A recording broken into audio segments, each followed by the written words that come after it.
Mr. Sullivan.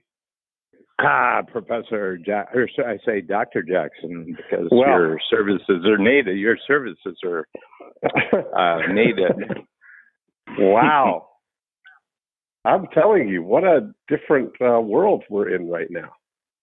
Well, we've returned to history. You know, I've read a lot of history in my life, and in the realm called history, a lot of things like this used to happen.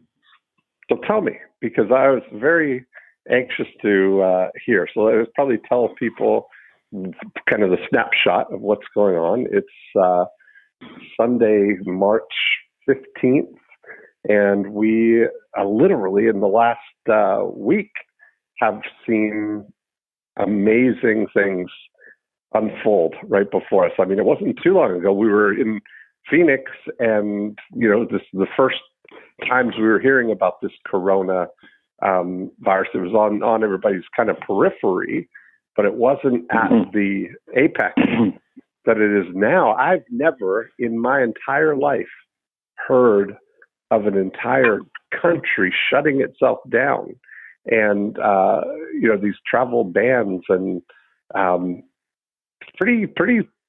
There's a lot of attention on it right now. So I'd love to. I knew that you would have some historical and a unique perspective on it. I can't wait to hear. Well, I can give you sort of a recent one, but I think you were in Florida when this happened. The SARS epidemic about 10 years ago. It kind of closed Toronto down, from a lot of places in North America. Say, don't go to Toronto. Toronto, there's hundreds of people dying. And that's the epicenter, Epicenter, and it was at Sunnybrook Hospital, which is actually a place where people, if they have particular ailments or fevers and they can't be identified very, very quickly by the other hospitals, it all gets sent to a special part of Sunnybrook Hospital, and that's where this ended up. It came from China, I think Hong Kong. It was a Hong Kong, and man or woman, I don't remember, but was sick, got on the plane in Hong Kong, and was coughing, and and got to Toronto, and made it through customs and immigration here, and got out into the general public, and spread the virus. He or she was then, very, very high fever, was taken to a clinic, was taken to a regular hospital, and then off to Sunnybrook, where the patient died, but took 5 healthcare workers. I think a doctor and some nurses died.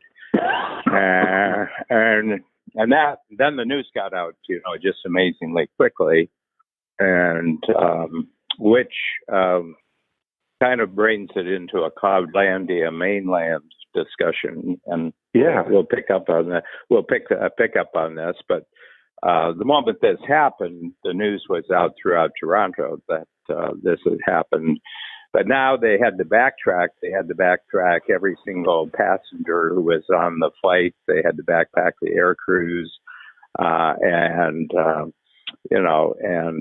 people who had arrived about that time, and they were in the corridors and in the baggage claim and at Toronto Airport, and then, everybody that they thought along the way from his getting on the plane in Hong Kong and making his way finally to Sunnybrook. That was a big deal. So there was a lot of investigative work on the part of healthcare workers and the police. Yeah.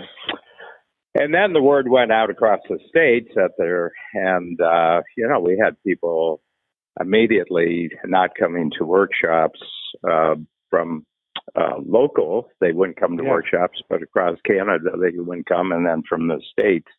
And but we didn't stop the workshops. But I did have some 50-person workshops that ended up being 15. And and so that's my most recent one. And when I was a child, I had the big about 3 years of polio epidemics in the early 50s, where hundreds and hundreds of children, and it was kind of a peculiar young person's epidemic, but thousands of them ended up paralyzed for life. Mm-hmm. And that was solved by one doctor, Dr. Salk. Yeah, right. The Salk polio. And then my mother, and I'll just give you three historical references. Uh-huh. Her house, she was in a house that was quarantined for 3 months during the Spanish flu epidemic in 1918 to 1921, and that one killed 60 million people worldwide. Yeah, I mean that's crazy, right? Yeah, when you think about that. Yeah, and it was for a lot of reasons. So many died. It was during the greatest war that had been fought up until that time, and all the governments had censorship on their press, and nobody would let out the word that this happened. And it kind of shows you how good deeds will be punished, because there was only one nation when you think of maybe 30 nations that were affected by it, and that was Spain. And Spain said, no, the newspapers can report on it. So the newspapers reported on it. So everybody blamed it on Spain. It was the Spanish flu epidemic. But it was only because that was the only country that allowed any reporting to be done on the outbreak. The U.S. Yeah, so it just shows you. Person who names the game owns the game. Wow, that's something. Yeah, that's an interesting thing. I wonder how many people died in Spain because of the Spanish flu because of that. Whether that saved not lives. Not very many. Right. Not very many, because Spain sat out the war. They weren't part of the war. Oh man, that is really... So they weren't going through the devastation and damage and breakdown of systems that other European countries did, but they got blamed. I don't know if you remember, probably about 20 years ago, there was a thing called the Norwalk virus. Remind me, because that sounds familiar. Well, it had two names. It had Legionnaire's disease and the Norwalk virus. I know the word Legionnaire's disease. Yeah. Yeah, and it took place on a cruise ship, and the virus got into the air conditioning systems of the cruise ship, and a lot of people got it, but it was a group of people from Norwalk, Ohio, which is my hometown in northern Ohio, went on a cruise, and there were legionnaires, veterans of the wars, that were taking a cruise, and a lot of them died. And that became it. So all this talk about, it's racist to call it the Wuhan virus, this one. Well, throughout history, where things have been labeled as originating in a particular place have often been called by the name. Lyme's disease, it's from Lyme, Connecticut. Lyme's disease. Oh, I didn't know that. That's interesting. Yeah. Okay. Yeah. It's throughout history, the name of the particular ailment or the malady that has just broken loose is named from where it was first spotted. So it's not that it's Chinese, it's just that the place where it's now been generally, there's no known instance of this before it was spotted and actually suppressed in Wuhan, China, which is but the Chinese have really taken a black eye on this, and they're trying to shift blame that it was an attack by the U.S. military to contaminate citizens of Wuhan, China. This is their story now. Yeah. Wow. But like everything that more or less comes out of China, it's a good story, probably not backed up by any facts. Right. Well, what are you seeing? Were you in Toronto or Chicago this week? No, I had 3 workshops. I had 3 workshops in Chicago. In Chicago, yes. In Chicago. So last Tuesday, last Thursday, and last Friday, I had 3 workshops. I had a 2:10 times, one on Tuesday, one on Friday, and I had a free zone on Thursday. Mm-hmm. And so anyway, but we came back, had a general council with all of our team leaders and everything else, and we're shutting down all workshops until the first week of June. Oh, really? So nothing for 90 days. Wow. Yeah, well, no, 3.5 months. 3.5 months we're doing. Yeah, and, first of all, we were getting it was very, very clear that at best, we might get 20-30% show up for the workshops, and even there, they're getting a lot of, they're fighting a lot of worry and negativity on the part of families and everything else, and our team members saying, these people are coming in from all over, and we're worried about ourselves, and we're worried, and so we said, okay, we're swinging over to Cloudlandia, so we're going to get an excellent opportunity to explore all the different opportunities in Cloudlandia of actually putting on content of workshops, context of workshops, but using digital means. That's amazing. So I'm doing the same thing. I mean, you look at the. I was just talking with Ilko DeBoer this morning before talking to you here. As you know, we do our workshop in July every year. I go on my summer world tour here, and so I look at right now. This is by now we should be promoting and filling the June and July workshops, and of course nobody knows what to do right now, so then just like and I think fearful. the Europeans are having a more difficult time getting a handle on this. I mean, the 3 worst places have been China, Iran, Italy, and now generally the European countries, because of the European rules that you can't close down national borders. Yeah. And also the distances are very, very short in Europe. Yes. Yeah. I mean, so anyway, it's an interesting thing that I had a short conversation, and Peter Diamandis didn't really want to talk about this on a podcast, and I said,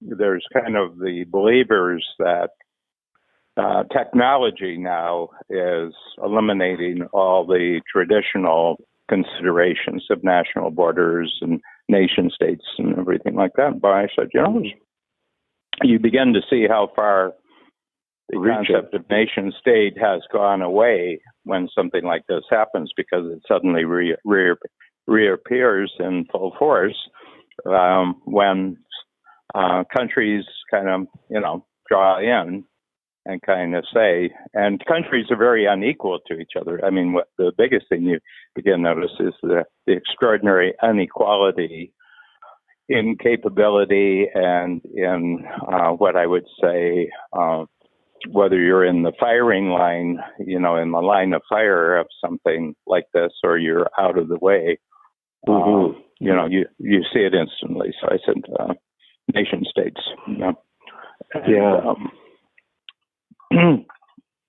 Wow. So it's an interest. I mean, first of all, what we're experiencing is the norm for human history. We've just had like a 60 or 70 year period where we got sort of a vacation from history, and vacation's over. Now we're back to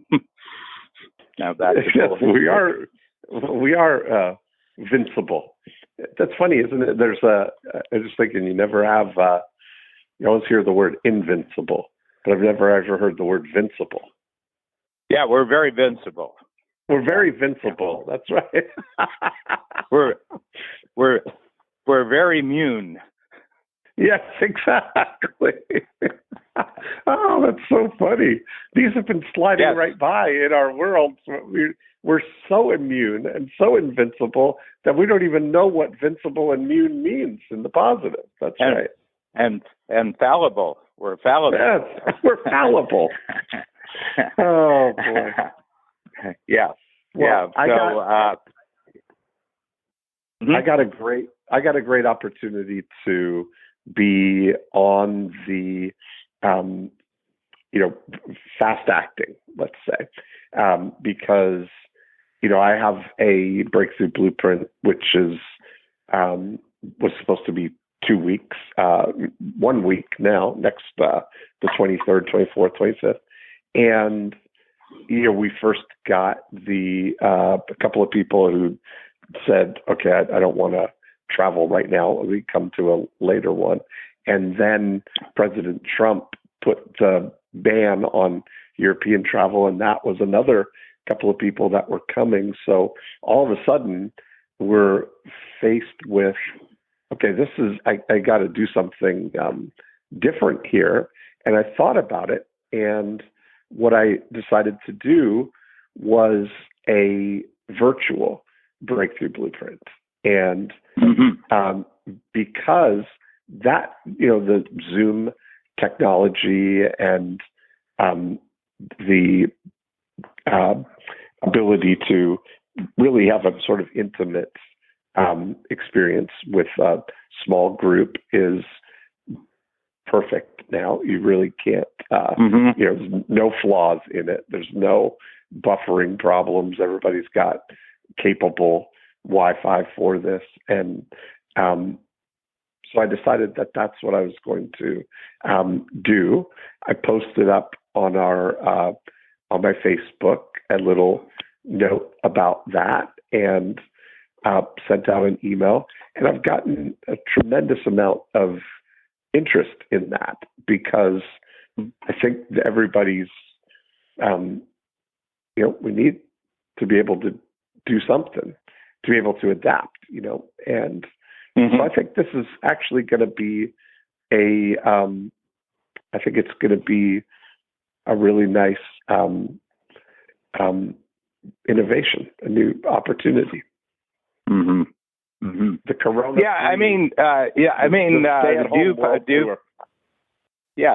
I'm going to ask you a question here. Do you find that all of a sudden you've had some ideas, but about how you could actually do this at some point in the future, but these were sort of put on the back burner because the mainland approach was working okay, but when the mainland approach is shut down, we call this we're calling it inside of our company the shutdown leap. In other words, we're going to use we're going to use the shutdown to make a leap, and we're going to just go through down the inventory of all ideas in the category of sometime in the future we're going to test this out, and all of a sudden back burner goes to the front burner. Yeah, and I agree 100%. And I think that this is natural. I mean, this is a very natural thing that we're going through. Shut down in one area of capability, you say, okay, what capabilities are not shut down, and then you go for those. I think, and some it's unusual because we haven't experienced this before, but there's certainly been, lots of movies, sort of scare movies, scare novels, scare scenarios that we've been, I mean, the whole notion of global pandemic has certainly been the narrative line for, I won't say hundreds of movies, but certainly dozens of movies. The Ebola, Ebola is usually the main character there. And I guess the Walking Dead must have started with something like this, But Dan, I bet that the blessing in this is that, or the fortunate thing in this is that it's far. I think we're in a far better position for the mainland travel to be shut down than for the same extent of limitation in Cloudlandia. Mm-hmm. I mean, if we had this level of restriction in Cloudlandia, that Cloudlandia was shut down, that would be a far bigger issue than toilet paper, Yeah. Yeah, I think they're reverse of each other. The restrictions in mainland actually will boost the use of Cloudlandia, but restrictions in Cloudlandia would probably doubly cause problems in the mainland. Yes, because how would you communicate to people? Right now, it's easy to communicate to people. It's easy to get messages to people. It's, wow, this is... Well, this morning I got up and Babs and the team, so we have EOS, so we have a complete EOS structure, entrepreneurial operating system structure of team leaders and everything else. And Babs had a Zoom call, a Zoom conference with them for about 5 hours yesterday. And just what we're going to do, that we had to catch all the clients who were going to be coming on Monday and Tuesday. We had to catch this. And the other thing is, here in Ontario, it's spring break week, and which usually people will go somewhere, they'll get on planes and fly to Mexico, or they'll fly somewhere, and that's not going to happen, and so our team members who have children, a lot of our team members have children, are now faced with the fact that their kids are not at school, they're at home, and there's not going to be a spring break trip or vacation. So they shut down the schools here too. Spring break, and then the 2 weeks, and then the 2 weeks after spring break, they've shut down the schools too in Ontario. So it's a 3-week break, and the parents have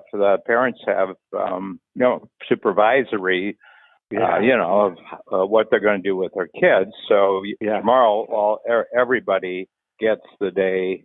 They don't have to come to the office. I mean, we're not shutting the offices down. I mean,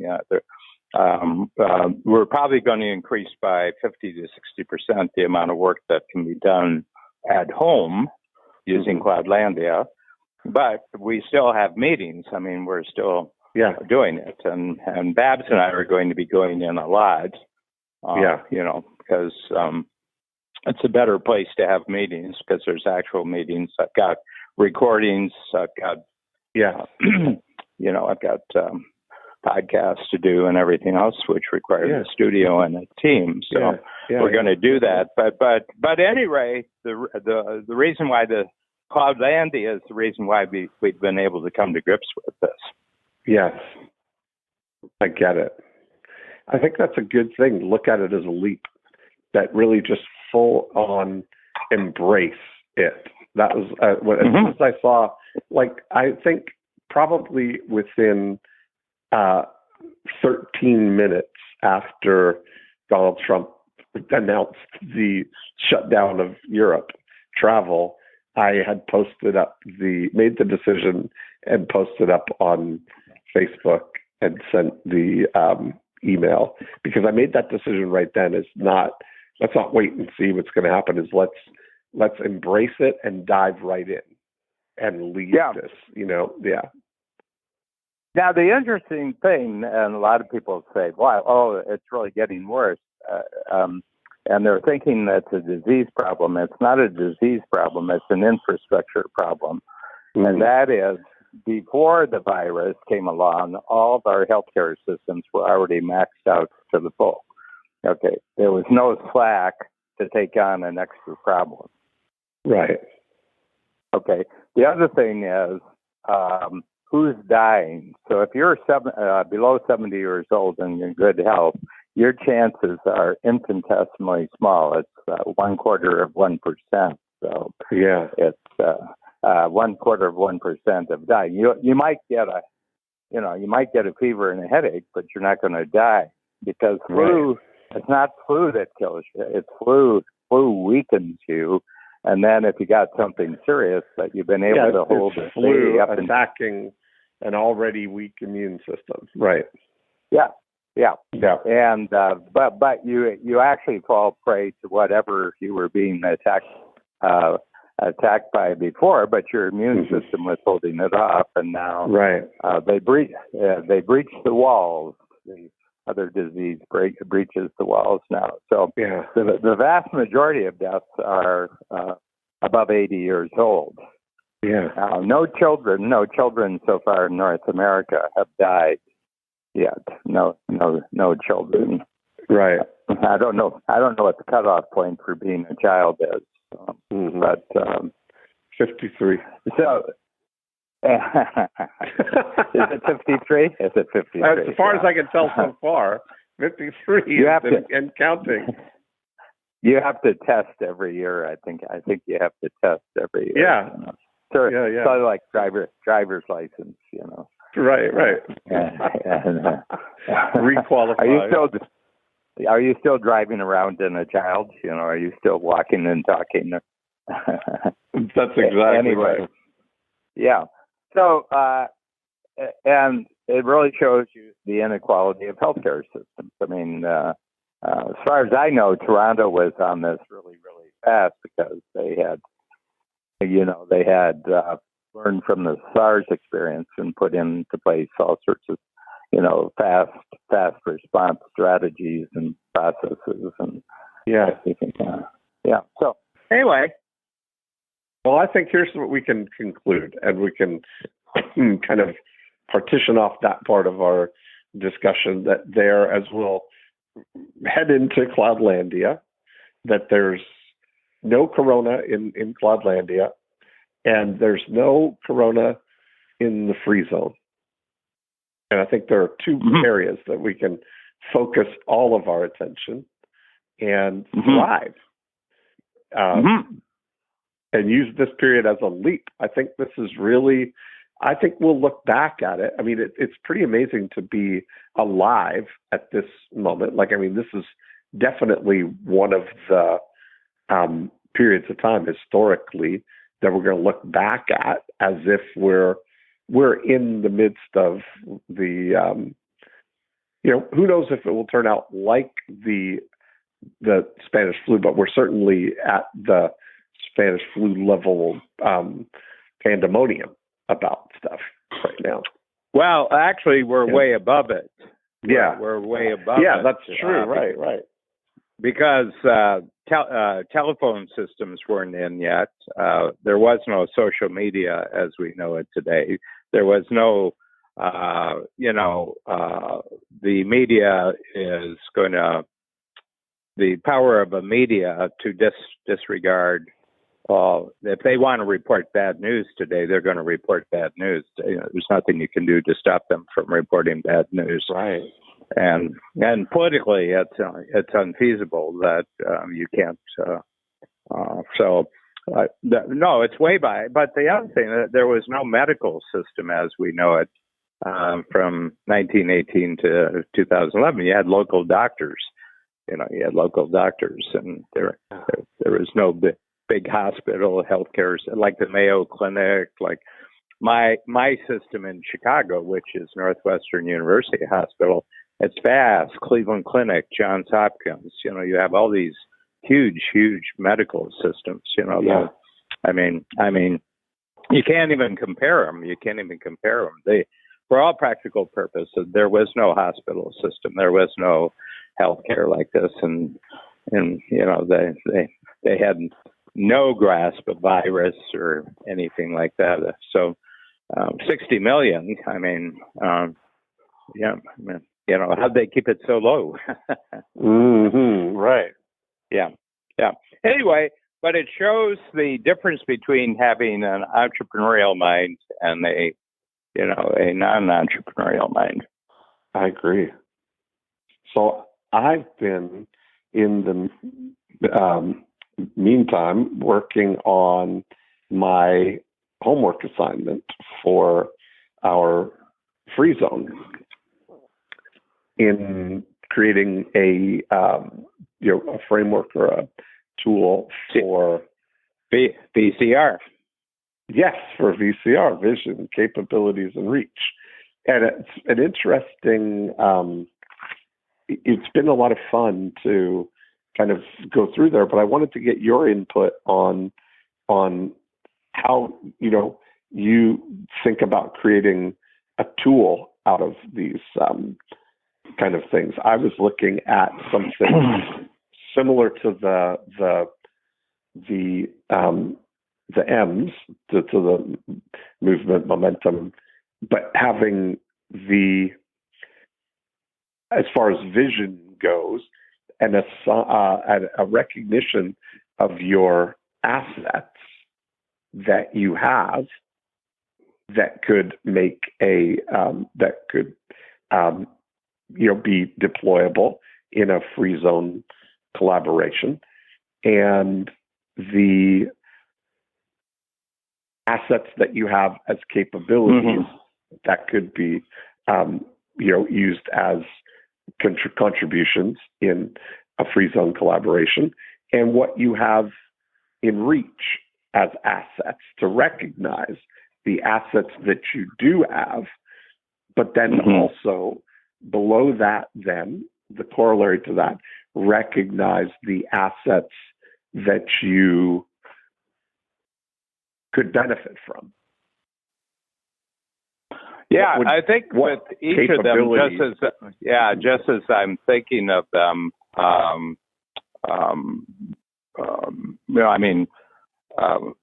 how I play around with an idea before a tool forms in my mind is as I run it through similar experiences in the past that I've already done a VCR. In other words, what are two or three examples of where I've already before I even had the words, before I even had the thinking categories, I actually did it, because the reason why it was so powerful when you put it up on the screen is that you had two really good case examples of Kylie Jenner and the Old Town Road example. Well, you can see what happened here. There was vision. There were all sorts of capabilities that the vision assembled. Actually, you could not have assembled those capabilities if you didn't have the vision. And then there were individual capabilities, and then there were reach platforms. There's almost you have platforms of reach. The influencers are a reach. The internet is a reach. Billboard is a reach. It's a reach platform. That's what those are for. So you could do it sort of. I always my first attempt to make people more clear and more confident about the future is to establish similar experiences from the past where to an 80% extent, they've already experienced this new capability. You've already done this. So you go back and you rewrite history and you say, look, isn't this a vision you had? Yeah, I had a vision there. I remember the night of our phone call of fascinating and motivating, and an idea you had already had, Breakthrough Blueprint, kind of came to the front burner, and you said, oh, yeah, well, I'd be totally fascinated and motivated with this.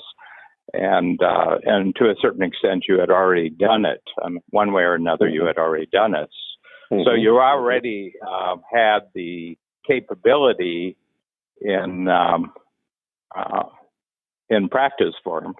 I created an online program for the Breakthrough Blueprint online. Yes, Right. Yeah, and you had already been doing I Love Marketing, so you had already identified the 8 profit activators. Yes. Yeah, and so what a capability. I mean, what a capability, Mm-hmm. And then the whole thing is that there's now going to be this new thing, which is which is an actual event-based, location-based go through, and you will be able to see that you can put together your, you can create a new vision for your business, maximizing your existing capabilities, based on this structure and our existing reach, because we had the reach from the I Love Marketing podcast and the list that we had already built. Right. Yeah. Mm-hmm. Yeah. Yeah, I like that.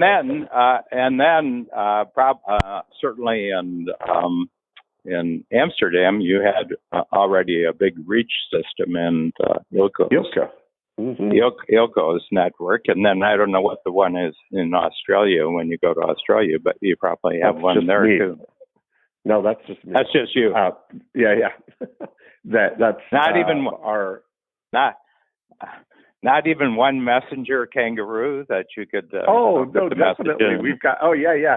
No, I mean, have certainly Ed Dale and Taki Moore and James Shremko, all great. So they have big reach. They have big reach networks. Yeah, and that's true. So this is, as I was looking through and looking for examples of this, because I had the same thing, the same thought that you did in terms of, showing how it actually works. I was just looking at the number of things that were somebody recognizing reach with a vision for what it could be. Like, I think that there's a lot of the things that we've seen come out of this are things that the capability owner doesn't even really see that they have it as an asset. And I'll give you a couple of examples, because as I started thinking about these things, like, I started thinking about Vistaprint, how Vistaprint, when they got started, they're almost $1 billion company now, but they got started they were sort of the first web to print offerer, that you could take desktop published things that you created yourself, upload them, and get them physically printed, business cards, brochures, all of those kind of things at really great prices, right, for full color printing. And the capability that they developed for that was this, way of organizing everything on the big web, the big print formats, so that they could gang run small orders together to get the lowest possible price, but be able to organize it and divide and cut the smaller orders out of the big sheets. So their unique reach vision was to partner with Microsoft and to include certificates and information about Vistaprint in the box of every copy of Microsoft Publisher that was sold. Mm-hmm. And so you look at that as an asset that Microsoft probably didn't view as an asset until somebody recognized it with a vision and said, hey, how about you let us put this in here and we'll split the profits with you, or we'll share in the prophets with you. And the same thing, I just went down the list that the Sky Mall catalog was exactly the same type of thing. Carnival Cruise Lines started out by giving away the cruises to media outlets in exchange for advertising. Yep. They would give a radio station $10,000 worth of cruises for $10,000 worth of advertising, and they were able to build from one cruise ship into the biggest cruise line out there, just with that one vision. And that's an interesting, every way that you look at every angle that you look at it, if you're looking at it from the reach and you're looking for a vision for what that reach could be, your ability to recognize the assets are what is part of this. Yeah. Yeah. I mean, sort of a humorous example of that, there was quite a striking movie about 10 years ago. It was called Flight, and it was strictly on the migrations of birds on an annual basis every year.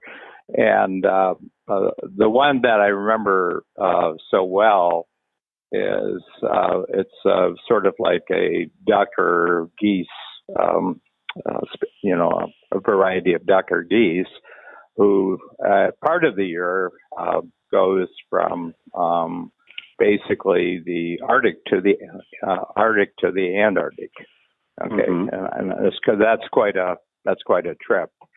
Yeah, and it might be from northern Canada. It might be from Greenland to southern Argentina or something. But it's a huge flight. And they do that once a year, and they do it the other way once a year. Which is probably about 16,000 miles round trip. And they showed that the ducks and geese had picked up the movements of the U.S. carrier group. And the U.S. has carrier groups that patrol up and down the eastern coast of both North America and South America. And they have trips that go all the way from Greenland to Argentina. So the flocks of these geese and ducks had picked up that if you pick up aircraft carrier when it's leaving Greenland, they'll just take you the whole trip. Oh, wow. That's amazing. That's funny. Yeah. And sailors were cool about it. I mean, the sailors were cool about it. And, they'd feed them. I mean, I think actually that they were disenabling these geese because they weren't developing wing strength, and to carry down. Yeah, but on the other hand, a lot of them just died on the way too. Doing it on their own. I mean, we don't have the casualty figures because geese and ducks really don't keep records. And but anyway, I just found it striking how they said, we clearly have a vision, and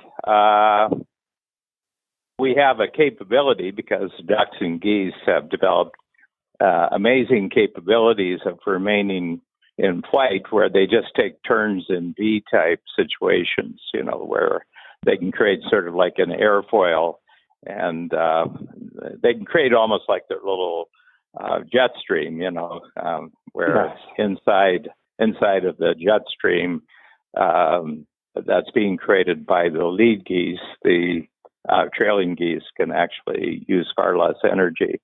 So they already had the capability, but what they didn't have is a huge, an 8,000 mile reach.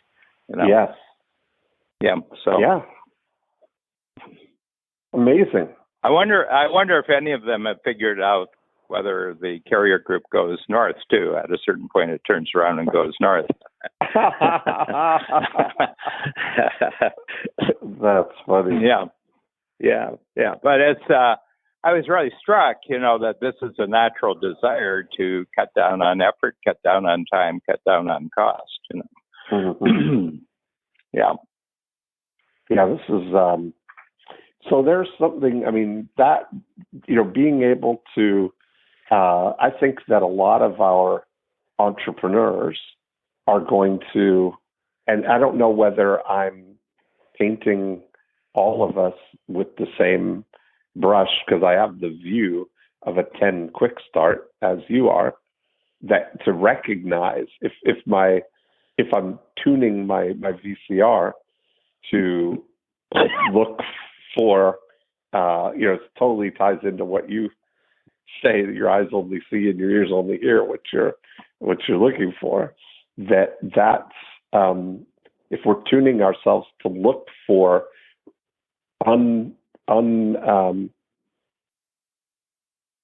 underused assets or available assets like this in terms of reach.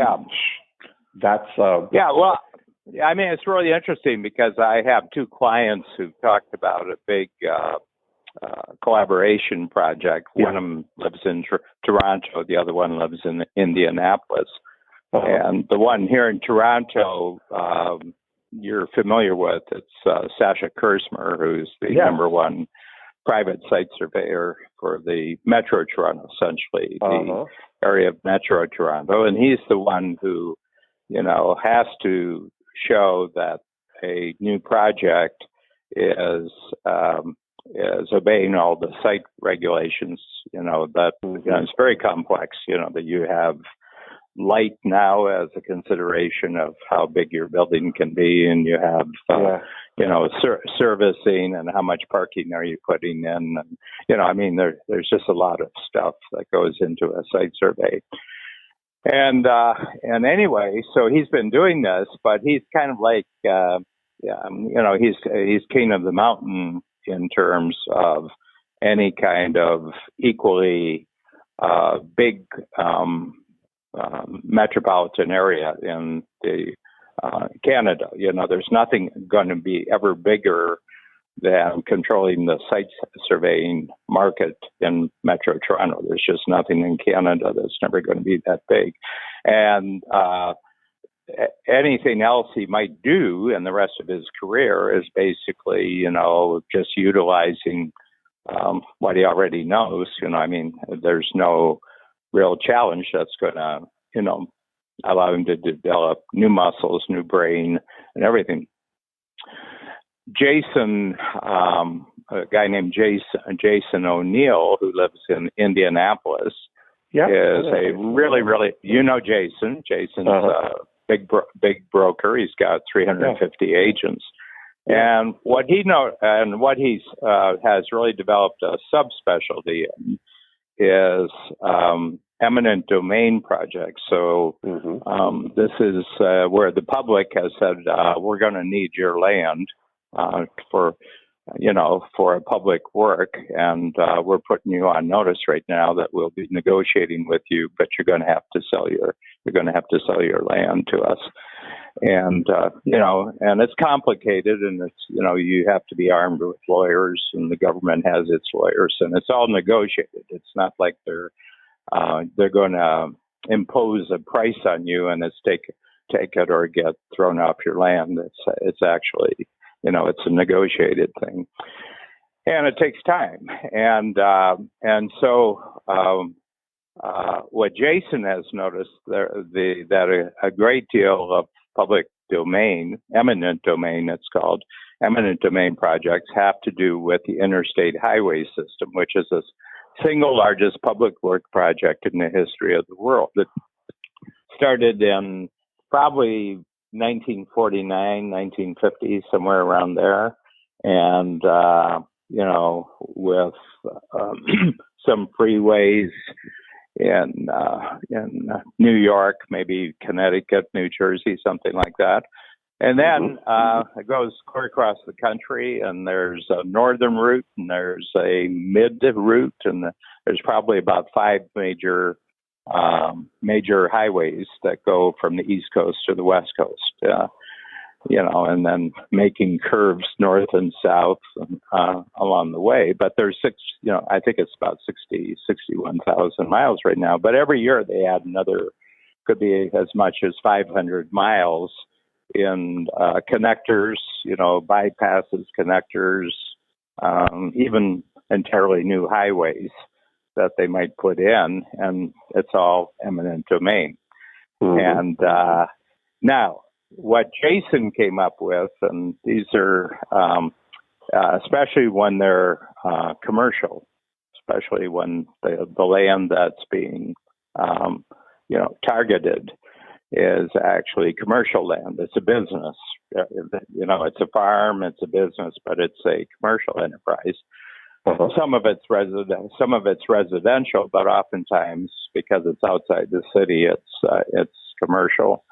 And so what he does as a real estate person, a real estate specialist, he can approach the seller. He can the landowner, right? The landowner. He can approach them directly, but lawyers and accountants can't. Right. Okay. They can't. Sense. I see where this is going. Right. Mm-hmm. Yeah. So he'll approach them with one question: is this the end of your business life, or is this just a jump to a much bigger? You're going to use. It's kind of like the shutdown leap. Are you going to use this now, being bought out, to actually do something you've wanted to do for a long time, and the government's just forcing you to make a decision sooner than you thought? And he identifies them as potential. He can find the property for them, and then locally he'll find a law firm, and then he can approach a law firm and say, "I'm going to represent this landowner, and we're going to have you compete that you're going to be the lawyer who actually represents this, and maybe 5 or 6 others." Okay, five or six others, maybe, whatever the number is. So anyway, I could see Sasha. I had them on a Zoom call, and Sasha said, "Well, the internet, the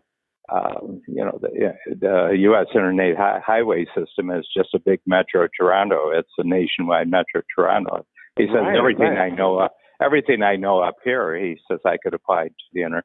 And so he said, just from public records, and see his understanding of how Toronto's development just comes from all, but there's about 6 or 7 records you have to put together to understand the specific forward development. And he says we could have a single algorithm that every time the government issues a particular document, the algorithm, we could put it on an algorithm and it lights up. Well, so let's analyze it from vision, capability, and reach. If the two of them get together,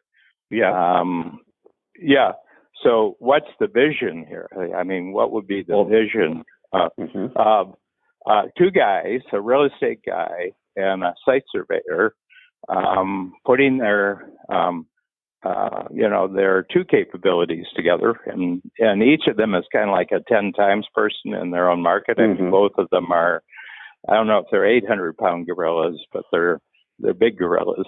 And so what would the vision be here? What would the vision Well, that is, I think that the vision is to see the putting of it together.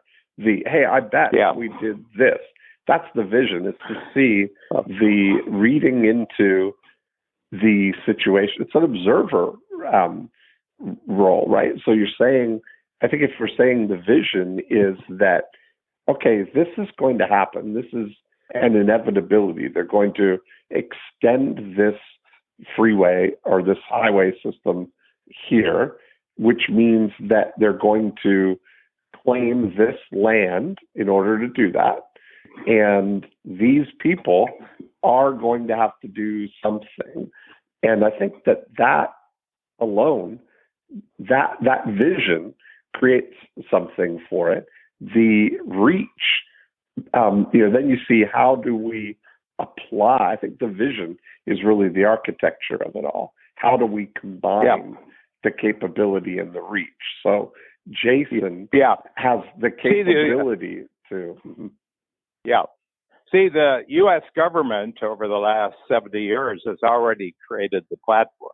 I mean, they've created the platform. The platform is called the internet, the interstate highway system. Yeah.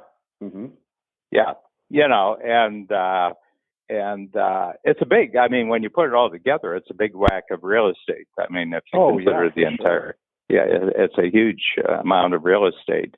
And the thing that's interesting about it, but what I'm seeing here as I'm thinking it through with you, is you could have a free zone workshop where two people thinking that they're going to possibly collaborate could come and analyze their collaboration within the framework of VCR, and I would say, well, if you want to get a tight handle on this, just go to Dean's CBR workshop or a VCR workshop, and you can sort it out. And, and the interesting thing is that you can then apply the 8 profit activators to the resulting project. Okay, so absolutely. This is to get to a point where putting it together now creates a thing that has the opportunity for the 8 profit activators to be applied. I think this is I really think this is going to be I was surprised. And now, since I've got some time here, and Jason was just into his workshop on Friday, and you may be seeing him anyway because we launched Tucker's book process, Tucker Max's book process on Friday, and Tucker said, it would help us a great deal if they would use the breakthrough book that you have. He's talking to me, Dan, that they read the book and they put their idea down into an impact filter. And then they can talk it through with us. But then if it looks like a book, that they then take it through the 90-minute book process. And they actually get a little book that they can go out and test in their marketplace before they make a decision how big they want this to be and everything. So Jason is the very first person to sign up for, and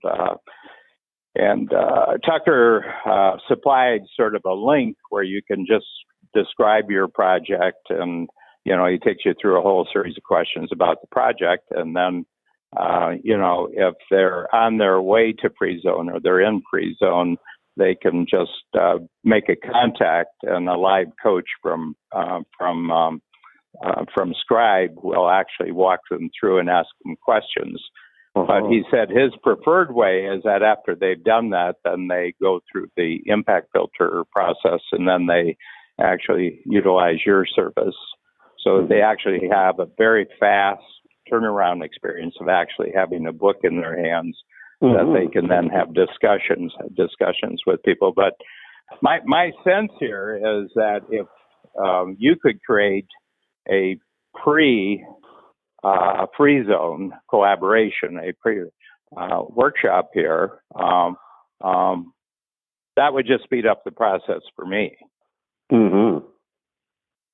Yeah, I mean, this is where I was going, that as I'm looking through, I was really kind of breaking down what is it about vision and what is it about capability, like how do we determine your capability assets. And because as I was thinking about the capabilities, there's lots of flavors of this. So I'll share some of these with you maybe while we're in our break, in our lockdown. Yeah, can I tell you what we can do here? We can do you and I and Sasha and Jason. We can have a Zoom call. Okay, yeah. And we can just talk. We can just talk about it. And if you could put together a little diagnostic, a little pre workshop that I could just be sent out to them, then you can actually use that Zoom call to develop a worksheet that would be presented in the free zone. Because it won't be till June. It won't be the one you were planning to do in April is not going to be done till July now. Right. Exactly. Yeah. Yes. Okay. Well, that's that'll be. Do you feel? You think about that. That's only. Do you feel more revved up? Do you feel more? I do. I mean, I see. Do you feel more? Yeah. Do you feel more virus immune at the end of this podcast? I feel more virus immune. Has your invincible gone to invincible? Has your immune gone to immune? That's exactly right. I think that's it. No, I was just saying to Luba that we were having that exact discussion of just shutting it down for 90 days, going full immersion into virtual. And I think that this is, I'm excited. This is like a real forced, blessing, like a forced opportunity to, I like your words of the leap, Yeah, the shutdown leap. Mm-hmm. The shutdown leap. I think this is great because otherwise we would never, it's harder to rally yourself to shut down for 90 days when things are going, well or traditionally, or everything's moving along. Yeah. But when you've got the moving sidewalk, that everything's reversing rather than stand there and watch it, is if you start immediately leap in and run in the other direction, you get the maximum distance from what that was. So I'm very excited about it. Okay, I've got another word for you too. Okay. Defaggable. Defaggable. Okay. Indefatigable. Someone who's indefatigable just never runs out of energy. Indefatigable, I think that is. Yeah, but it's into. I think it's. I think there's a T in there. Yeah, INDEF.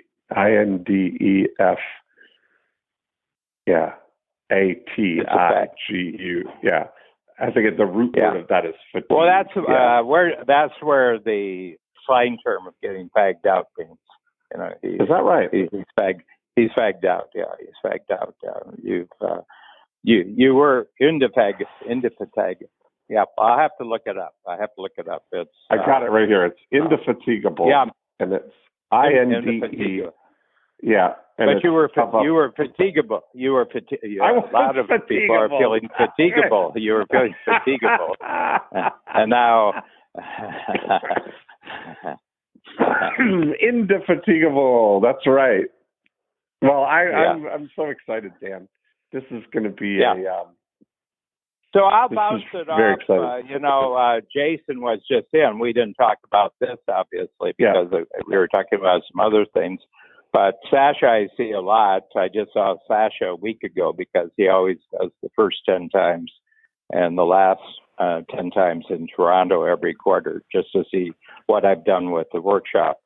And so anyway, I saw him just a week ago. He was in for the first one. So, but we'll do it because I've been trying to figure out how to put these two together. And I have another guy, my quantum computing guy. He now has his collaborator. He's actually got a cryonic lab, a lab that can take things down. And he's got an electronics company whose electronics will be used in quantum computing, but they haven't been tested at the really low temperatures. It's 1.7 Kelvin, which is 456 degrees below zero. But this would be a huge new capability for me if you had this if you develop the VCR as a capability on possible collaborations, this would be a huge new breakthrough for me. So I could feed you your customers, You've got the reach. I've got the reach. If we look at the thing, so if I put this together Yeah. we have a vision. We have a vision for a collaborative workshop on free zone collaborations, which together would create a capability that you have the reach for with the existing members. There's the perfect VCR formula right there. Yep. And, I would just ship them to you and, they pay you for the process and, it's either a go or it's a not go. Right. They won't know less, in other words, they won't know less by going through your process. I mean, either, but if I get it where they bring their potential just coming in with a vision of their side of it, but it's where they are testing out the possibility of a collaboration and both collaborators come. That's the key for me. I think that's great. Yeah. Okay, I'll keep that in mind then as the way I'm thinking it through. That's so it won't be one person who comes. It has to be two people who come. Yeah. Yeah. I think this is great. Very cool.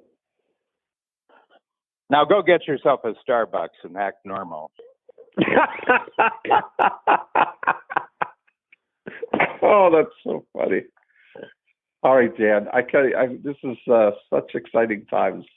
I'm so it's really whenever I see this Sunday on my calendar, it's this bright, shining beacon on my week, and I always look forward to it. So, thank you, Dean. Same on my side.